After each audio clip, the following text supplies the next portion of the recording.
Welcome to a Fluffy Sexy Bitches, and welcome to this series of videos I'm uploading to my channel.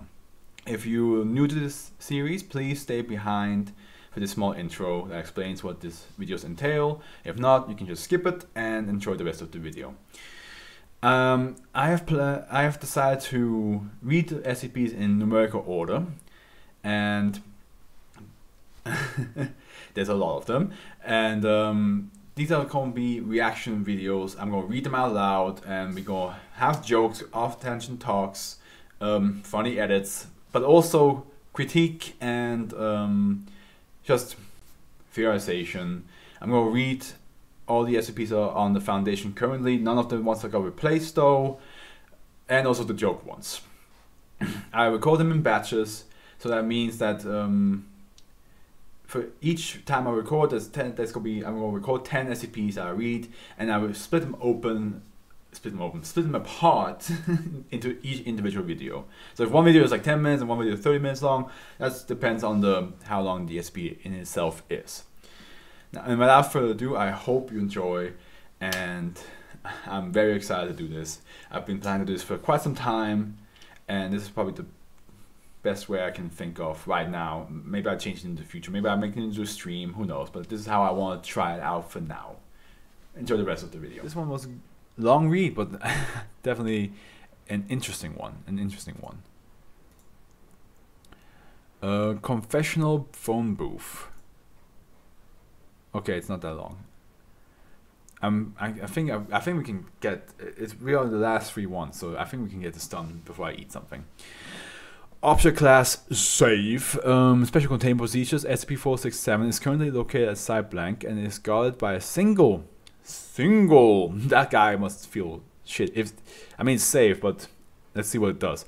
Security personnel change daily. Okay, it's change daily. Can you imagine if it's like one dude all the time?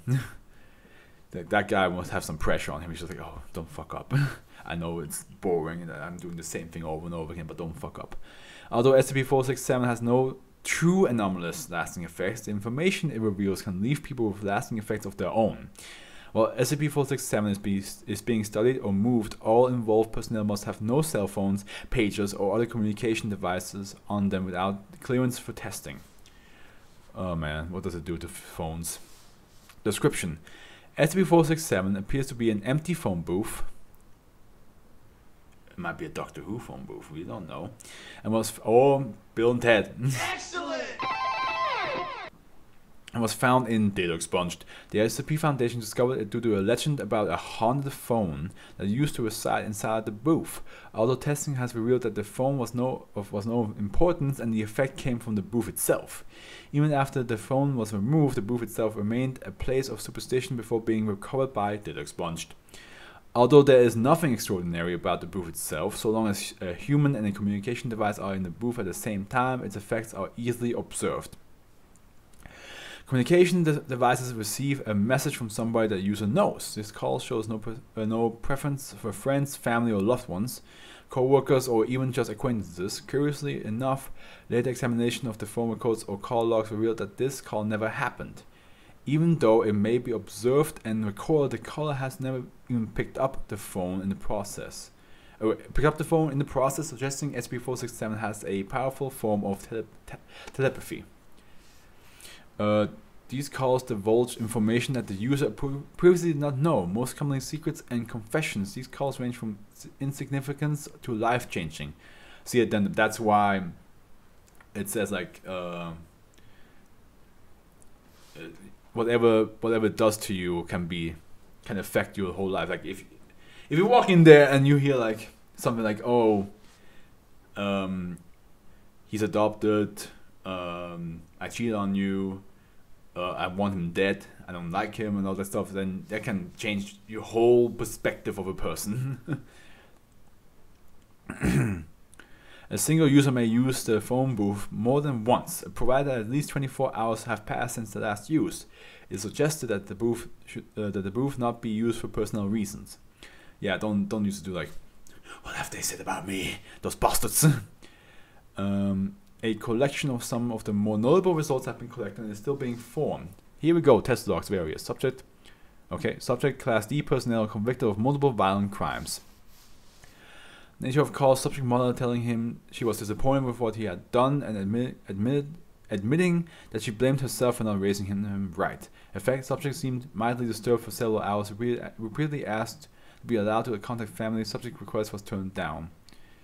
Well, I mean, my dude. It could have been worse. Could have been worse. She could have said something like I wish she was never born. That would have saved me some embarrassment or something like that. Or the shame would have gone away, something like that. You know, it could have been way worse. But also in the same time, maybe those violent crimes or something that he done. I don't know. Don't know how to explain this. Like something caused it that he exploded to do those. You know, like some nurture, not some outside, the third party force caused him to do this, and he's worried that his mother feels like this. Who knows? Subject Class D personnel convicted of homicide. Subject received call from victim family saying that they never forgot, but they were slowly learning to forgive him. Mild discomfort for several hours. But that's interesting, that mild discomfort. I mean, if I heard that as a criminal, okay, depending on what my personality is, but maybe no, homicide. Okay. Class D personnel data expunged. Violent outbursts intermittent with hysterical sobbing. Subject was terminated after an attack on nearby researcher. Okay. Class D personnel received a call from a researcher present in the room at the moment saying that he thought the subject's haircut looked ridiculous. Mild annoyance, followed by amusement. Come on, that's nothing too bad. Class D personnel convicted of several counts of okay. Victim of subject telling him she had managed to heal and grow past the crime since then, having started a family and working with women's rights organization. Subject was confused and admitted that he was not sure how to feel about that. A notable improvement in morale followed for several days. Kind of weird, but hey, sometimes shit like that happens. Doctor writes, oh, here we go. Unknown. Moderate depression for approximately 2 days. Intermittent with doubt regarding working with the foundation. Full recovery for... Okay. He heard some shit from somebody in the foundation talk some shit about him. Dr. Iceberg. Unknown. No immediate effect. 2 days later began an argument with researcher at Site 17, which led to a mild physical conflict. Full reprimand followed. Okay, yeah. Maybe don't do any of the doctors or researchers in with this test, because that just leads to some ill feelings. SCP-1599, I don't know what that one does. Message from subject's creator or creators claiming that they have lost its signal, don't know where it has gone, that they are unable to recover it. Subject denied the message came from its creator and believed the message was a trick performed by its captors. Okay, so whatever SCP-1599 is, it believes that the creators are looking for him, or it, I don't know.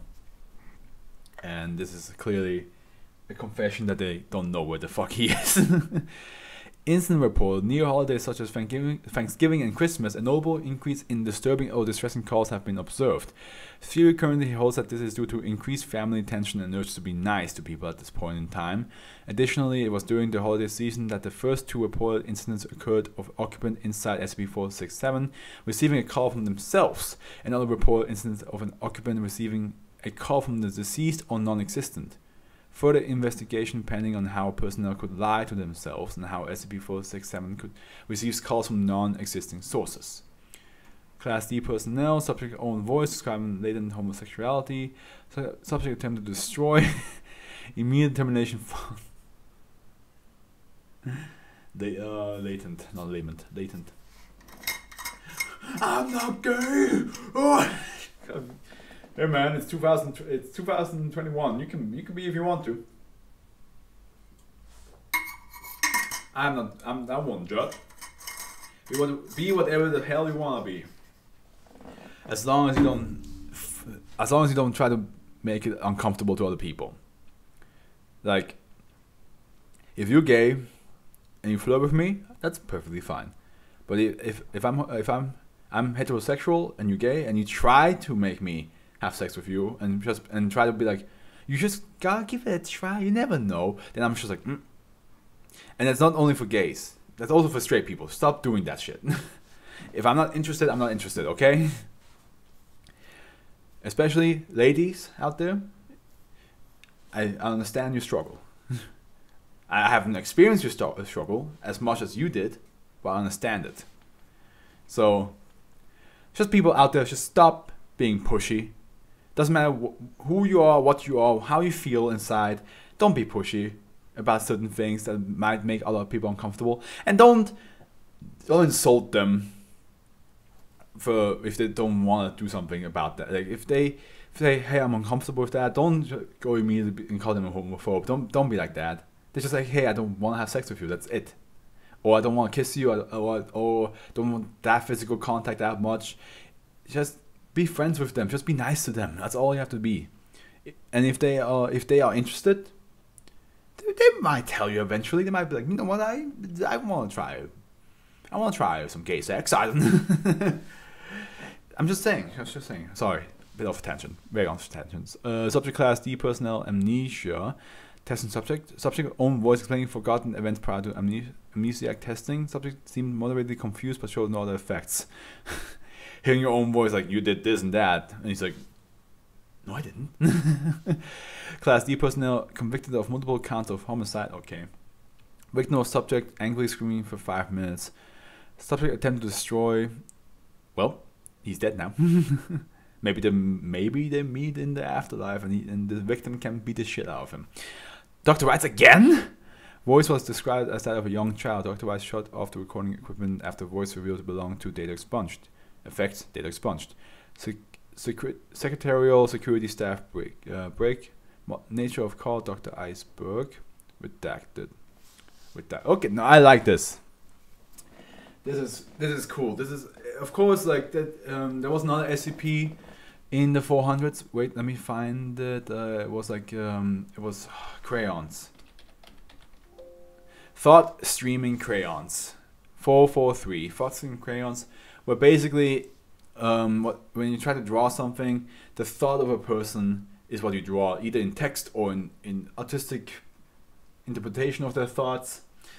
And this it's similar in that it's just basically anything that you in your head just comes out to either by somebody drawing it or somebody hearing it over the phone. You know what I mean? Like that's why I'm saying like it's there's some similarities, but of course the thought streaming crayons, but each individual crayon is like fixed to a person, and in this one it's it could be anybody that the person knows. So this one has definitely more option of who could potentially answer on the phone, but I do like that. I do like it's really interesting. Definitely, I can see why it's safe, because the only way to make it work is by you walking in there and you have to have a phone with you.